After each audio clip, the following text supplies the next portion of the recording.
বন্ধুগণ দেখেন, চা বাগান দেখতে আসছিলাম, বৃষ্টি নেমে গেছে। বৃষ্টিতে এখন কি করব, তাড়াতাড়ি বাগানের যে এনার একটা ঘর আছে, এই ঘরের ভিতরে ঢুকলাম। এখন ওই যে পাতি খামলারা রেস্ট টেস্ট নেয় বাগানের ভিতরে, তেমন যত্ন নেই, কিন্তু মোটামুটি পরিপাটি করে ঘরটা উঠানো। এই ঘরের ভিতরে আসিরা ঢুকলাম। এই যে একটা গরু আছে, এই যে চা বাগান, এই চা বাগান থেকে ধরিয়া ঢুকলাম এখানে ঘরটার ভিতরে।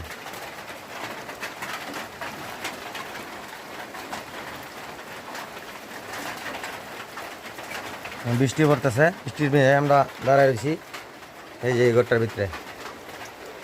এই যে ঘরে বারান্দা আছি, ঘরের ভিতরে ঢুকছি না, ঘরের বারান্দাতে আছি।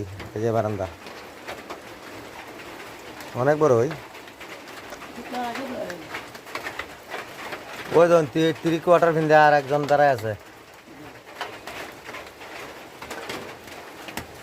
পরিবেশটা অনেক সুন্দর, পাহাড়ি বনাঞ্চলের পরিবেশ।